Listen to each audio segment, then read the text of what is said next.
La entrevista del Telematutino 11, gente importante, a tratar temas importantes. Nos acompaña el licenciado Daniel Toribio, un hombre de Estado. Fue secretario de Hacienda, ministro de Hacienda, administrador del Banco de Reservas. Actualmente es miembro de la Dirección Política de la Fuerza del Pueblo y también es secretario o encargado de la Secretaría Económica de la Fuerza del Pueblo. Daniel, un placer. Gracias, gracias Ramón.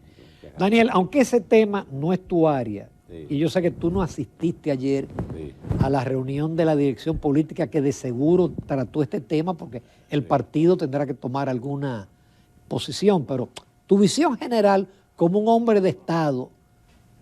Mira, sobre el tema ¿Pero sobre cuál tema? No, el tema de Haití. Sobre el tema, mira, el tema que nos ocupa. Sí, es el tema de esta semana. Déjame decirte lo siguiente, o sea, en Y mi de todos los opinión, que es una opinión, voy a señalar que es muy personal. El tema de Haití son dos temas. El tema coyuntural, que tiene que ver con la presa, y el tema de la migración, que es otro tema. O sea, en el tema coyuntural de las presas, uno puede pensar que las medidas que se están tomando de presión son correctas. Si duran, si persisten. Recuerda que ahí hay un tema muy sensible que tiene que ver fundamentalmente, más que con la migración, con el negocio de exportación. La República Dominicana el año pasado exportó más de $1.000 millones a Haití. Haití, sí. O sea, y esos $1.000 millones en productos industriales, en productos agrícolas, o sea, eso es un tema. O sea, ¿cuánto tiempo eso va a durar? Eso vamos a verlo. Eso es el otro tema que tiene que ver con la migración. Yo, inclusive, soy de lo que creo que hay un tema con la frontera, pero hay un tema que se puede resolver mañana mismo, que es más fácil que el de la frontera, que es el de las visas. O sea, en la República Dominicana, según acaba de decir hoy, en el periódico hoy, y en el periódico Listín Diario de hoy, y también lo trata el Diario Libre, de agosto del 20 ahora, se han vendido, yo digo que se hayan otorgado, casi 400,000 visas. O sea, el que me está viendo sabe, y yo le hice un comentario a Ramón, y es cierto, que el día que a mí me dieron visa en el Estado, yo salí a celebrar, porque era una cosa grande. Además, que era con 50,000 papeles que había que ir, y que hay que ir para no ser... O sea, es posible que casi 400,000 haitianos en estos 3 años hayan venido, en un periodo donde los consulados estaban cerrados, porque el tema no es ni siquiera que el COVID, es que estaban cerrados los consulados. No, en ese año se otorgaron más visas, en el 21. Cuando estaban cerrados los consulados. Entonces, en un escenario así, tú dirás, ¿y eso cómo se resuelve? O sea, en un principio, con una decisión del presidente, todas las visas se otorgan en Santo Domingo, en el Ministerio de Relaciones Exteriores. Se crea un departamento grande, departamento de visa, y ese depura, sin ningún vínculo ni relación con nadie. Los cónsules mandan los papeles, aquí porque eso es lo que hace la Embajada de Canadá. Sí. La de Inglaterra hay que esperar muchísimo. O sea, hay una serie de embajadas. ¿Y por qué nosotros no podemos hacer eso? Muy simple. O sea, no es ni siquiera suspender la visa, no suspender nada. Todos los cónsules mandan las solicitudes de visa, aquí se depuran, dice, este no, este sí, este no, este cumple, y ya. Ahora, yo no sé si entraron por la frontera 400,000 de manera ilegal. Lo que sí estamos seguros Dice la prensa que ingresaron mayormente vía aérea. No, Hay pero un digo periódico yo, que lo pero de resalta. manera legal, no sé si entraron por la frontera o por vía aérea. Pero yo no sé cuántos ilegales entraron. Lo que sí estamos seguros es que hay 400,000, casi 400,000 que entraron. Entonces, No sabemos si se quedaron, ese es el gran misterio.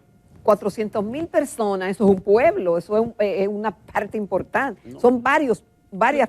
Es que se dice que hay 3 millones, 4 millones de haitianos. Entonces, es una exageración, yo cuando, inclusive algunos amigos míos que si el muro, yo digo, sí, mira, el muro es una necesidad, si se va a hacer un muro, que se haga, si se va a terminar el muro, y si es un muro inteligente y no una pared ahí, que si los militares, si todo eso tiene sentido. Pero y una decisión tan simple como dar la visa desde aquí no se puede tomar ahora, hoy. No, pero que están suspendidas. El presidente anunció. Pero yo no hablo de la suspensión, no, porque eso es tal como decía Ramón, es un tema coyuntural. O sea, hay una coyuntura en el cual tú tienes que fijar unas posiciones firmes para lograr unos resultados bien para el país. Eso no está en discusión. Ahora, el otro tema es, para siempre, los consulados no dan visas. Las visas se dan en República Dominicana.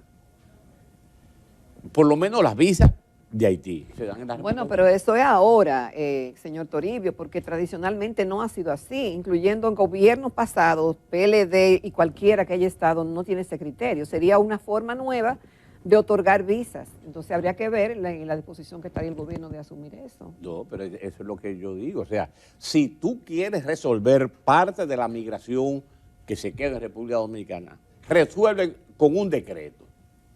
O sea, hoy no es un problema porque tú dices, va a cerrar. Bueno, es coyuntural. O sea, mañana alguien toma la decisión de que no se va a hacer eso y ya se abrió. Ahora, el problema no es ese, es el segundo problema, que es posiblemente el más grave para la Si República gana la Dominicana. fuerza del pueblo, podemos garantizar de que será así, No. el otorgamiento de visa. Y yo le pregunto, entonces, usted que estuvo en tan importantes posiciones en los gobiernos del PLD, ¿por qué no hizo esa sugerencia en su momento? Porque la inmigración de ilegales no comenzó ahora, tiene años desarrollando. Que yo no estoy hablando tanto de la inmigración de ilegales, estoy hablando de la inmigración legal, que es peor. La de ilegales es el tema de la frontera. Yo estoy hablando de una inmigración legal que dicen los periódicos, en las estadísticas de la Castilla, que dice que en estos 3 años son casi 400,000. Y que como tú dices, 400,000 son como 10 pueblos del país. Sí. Entonces, obviamente, lo que estamos diciendo con eso es, sí, el tema haitiano es un problema para la población en general dominicana, comencemos resolviéndolo. Y esa es una forma de resolverlo. Ahora, tú dirás, pero ¿y por qué eso no se hizo en los gobiernos de Leonel Fernández? Porque posiblemente la migración con esa característica no se daba tanto. Tal como tú has señalado, y lo he visto en los periódicos, lo he visto en muchísimos sitios, las visas se dieron más visas con los consulados cerrados. Era un Ahora, 6. no dice la prensa cuántos se otorgaron en esos gobiernos, para ser justo en la comparación. Porque habría que ver cuánto se dio. No, posible. Tú lo que no te quepa la menor duda, que es mucho menos que lo que se ha dado en 3 años. Pero si los investigadores les interesa, esas cifras están ahí. Están ahí, claro. Están que ahí. Sí, están ahí, sí. O sea, y entonces el tema, ese es un tema. En el caso haitiano, ese es un tema. Entonces, el otro tema que ya tiene que ver con el tema de la construcción, el gobierno tiene que hacer todo lo que sea necesario para evitar esa desatino, porque son desatinos. Creo que hay un alto nivel de provocación. Exacto. Un alto nivel de provocación, porque ¿qué sentido tiene hacer eso?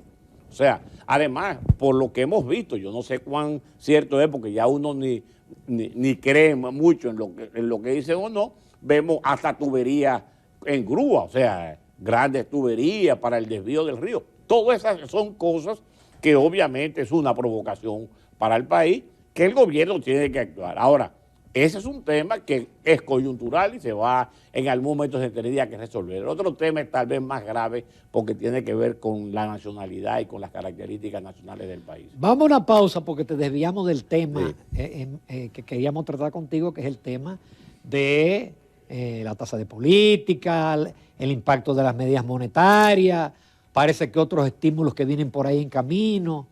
Volvemos en unos minutos con Daniel Toribio.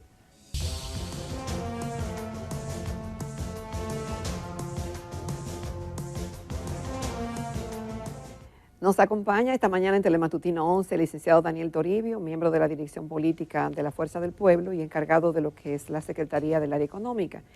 También cabe destacar que el señor Toribio ha ocupado importantes posiciones en gobiernos pasados.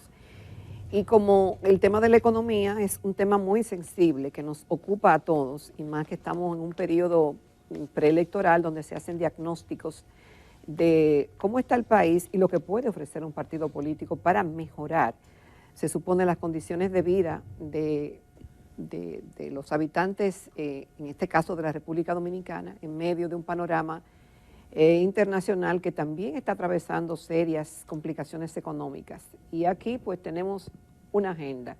Hemos visto cómo la meta de crecimiento del país se ha ido reduciendo conforme van pasando los meses.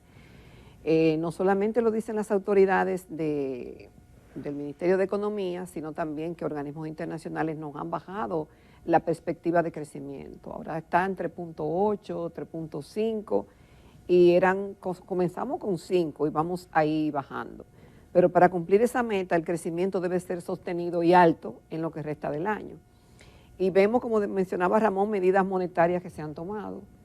Vemos como ayer también la prensa reseñaba cómo nos hemos endeudado y que somos el cuarto país y están por encima de nosotros países grandes como México, Chile, Brasil, y nosotros estamos ahí dentro de los que más se han endeudado. En medio de este panorama, ¿cuál es el estudio que ustedes han hecho de la situación económica dominicana y sus perspectivas? Mira, tuvimos un primer semestre para el olvido, o sea, un primer semestre muy difícil, con un crecimiento del semestre de 1.2%, o sea, eso ya con los sectores nacionales, todo, sección de la agricultura, lo cual me sorprende, pero todos los otros con tasas negativas. Pero la República Dominicana, eso es un elemento. El otro elemento, o sea, que está corriendo en contra, es que hay como muchas variables que están reflejándose en la economía dominicana, creando un estrés y, en mi opinión... ¿Pero provocadas aquí?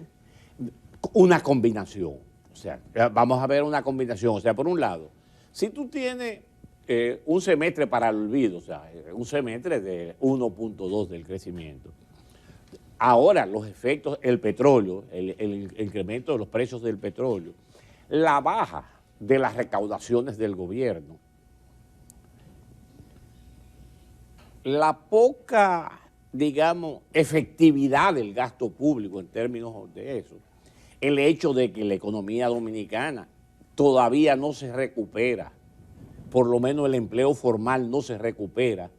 Por ejemplo, yo con sinceridad debo decirle que he tenido que ver la cifra 2 o 3 veces, pero cuando tuve la formalidad del gobierno, en el primer trimestre del 2020, comparado, que es cuando se hace la encuesta del Banco Central, con el primer trimestre del 2023,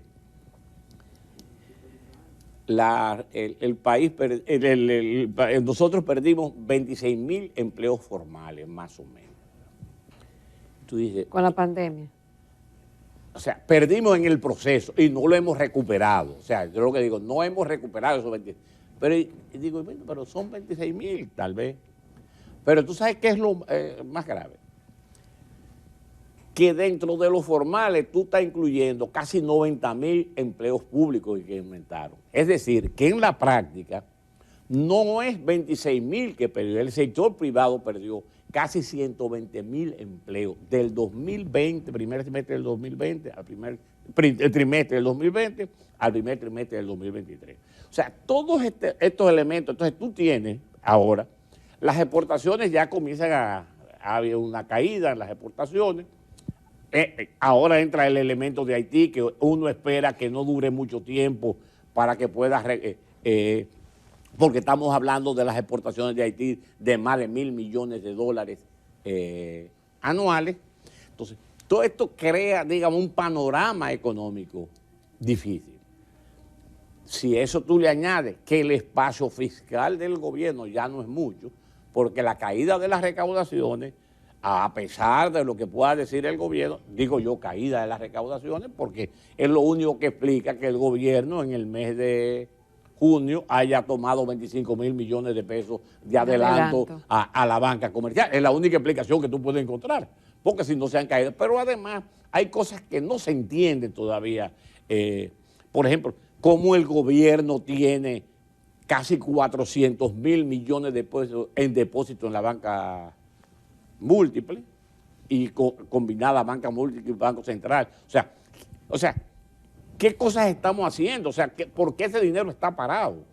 Si eso tú le añades que hemos tomado casi 26.000, en este gobierno se ha tomado casi 26.000 millones de dólares prestados, y tú dices, en términos de resultados, no ve grandes obras, entonces tú dices, aquí está habiendo un estrés económico muy serio, con una inflación que si bien tiende a quedarse por el nivel de la meta, no menos cierto que todavía el nivel de precio está muy elevado. Y que cuando la gente va a los supermercados, a los colmados, es más, hoy en día el griterío está en el producto de los sectores agropecuarios. O sea, plátano, yautía, o sea, el ajo, todos los productos del sector, el azúcar. Todos estos productos están incrementando sus niveles de precio. Todo esto te da un panorama que entonces ha tratado de resolver de alguna forma u otra el Banco Central. Pero ¿se pudo haber manejado o usted piensa que hay una situación mundial que localmente no está siendo bien manejada por las autoridades dominicanas y para tener otros resultados? ¿O realmente obliga el panorama actual a actuar como ha estado actuando el gobierno? Pero la pregunta que yo siempre me hago, está bien, el panorama actual ya se dio, es un dato. Tú tienes que convivir con él. O vamos a estarle justificando el panorama actual con el panorama internacional. Mira,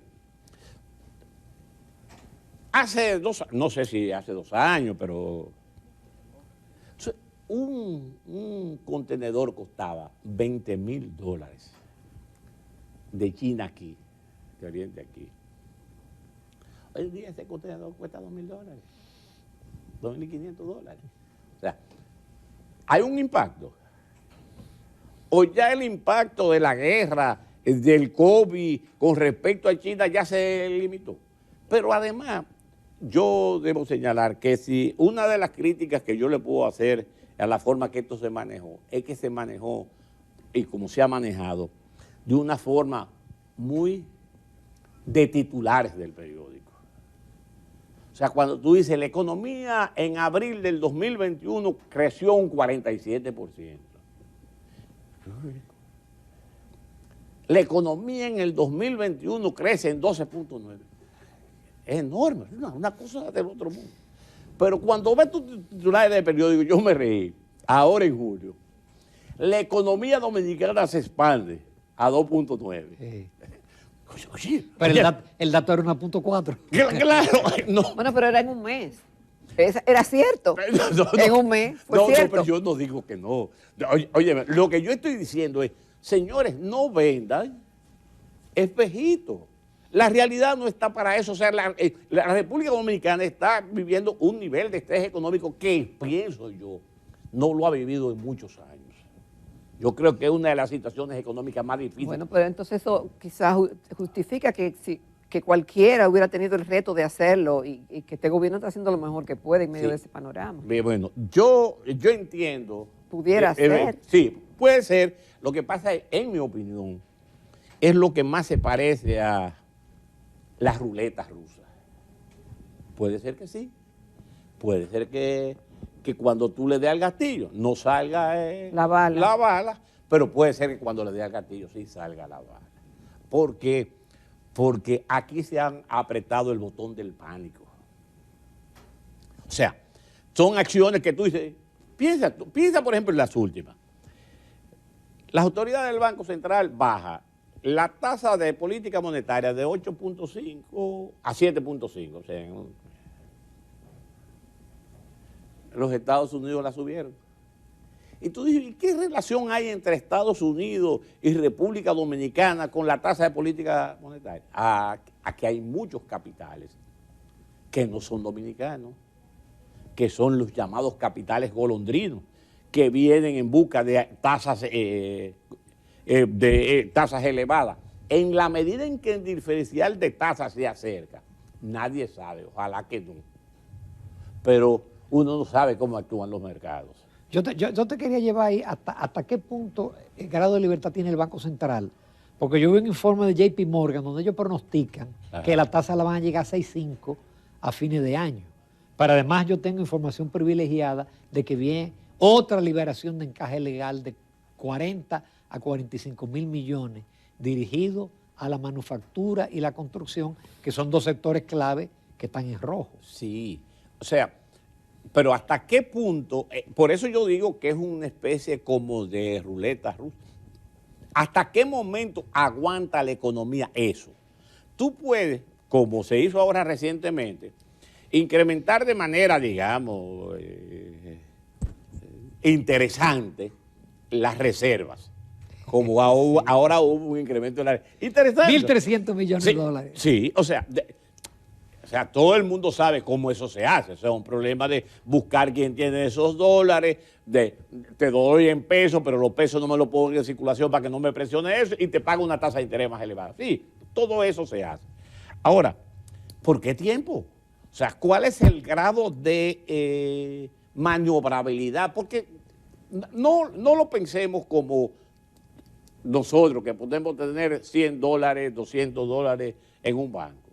Y la diferencia de tasa no nos va a importar mucho. Pero el que viene de Turquía, que se lo da un fondo de inversiones, de Turquía, digo yo, de China, que le da un dinero a un fondo de inversiones, inviérteme, hagamos un paquete. Y dice, bueno, República Dominicana, una economía estable, se ha mantenido estable, la tasa de interés está bien, se va a mantener estable. Si yo hago un cálculo de devaluación, puedo invertir en República Dominicana, entonces compro bono de Hacienda, compro bono del Banco Central. Bonos en pesos o en dólares, normalmente en pesos. Ahora, ¿qué pasa? Si esa tasa de interés combinada con las perspectivas de devaluación me da que eso es menor que lo que me puede pagar cualquier otro en cualquier otro país del mundo, me llevo el dinero para allá. Pero ese riesgo siempre va a existir. Dependiendo del spread de tasa, sí. Dependiendo de la diferencia. Por eso es que digo, cuando tú bajas la tasa de política monetaria, mientras Estados Unidos la está subiendo, tú estás corriendo un riesgo. Obviamente es una ruleta rusa, uno espera que el disparo no salga. ¿Llegamos a 3% de crecimiento, Daniel? No, o sea, en mi opinión no. Y yo me río porque entonces, en el caso de los organismos internacionales, tienen un delay. O sea, tienen un delay. O sea, un retraso. Hay un retraso. O sea, yo oigo la CEPAL dice 3.7, imposible. Pero el Ministerio de Economía y Desarrollo de la República Dominicana acaba de decir hace menos de una semana que va a terminar en un 3. Pero vamos a... yo hago un cálculo que a mí me gusta hacerlo, inclusive para que la gente lo haga en su casa siempre. Para llegar a 3, tú tienes un 3 promedio, tiene que ser que tú crezcas en un 36% durante el año. 12 por 3 son 36. Pero a julio tú has crecido 1.4 en promedio. Eso te da 1.4%, 9.8. Si esos 9.8 tú se los restas a los 36 y lo divides entre los 5 meses que quedan, tú tienes que crecer 5.4. Ya, para llegar. Para llegar. Y es el crecimiento potencial de la economía. Y ese es el crecimiento potencial de la economía. Para que llegue a 3 tiene que ser mucha lucha, mucha ayuda. ¿Tú te atreverías a apostar un número, 2.5, 2.7? Mira, si llega a 3 que celebre, o sea, el Banco Central puede celebrar. ¿Y la inflación tú crees que se mantiene? Bueno, en la medida en que comience a incrementar, porque ya los precios están subiendo, los precios agrícolas, subiendo. Y en la medida en que si se da aquella política de incremento del circulante que está aplicando o que sigue aplicando el Banco Central, esperemos que haya un rebote de la inflación de nuevo. Daniel Toribio, muchísimas gracias. No, gracias a ustedes, jóvenes. Gracias. Sí. Y como nos vamos a comerciales, volvemos a la recta final.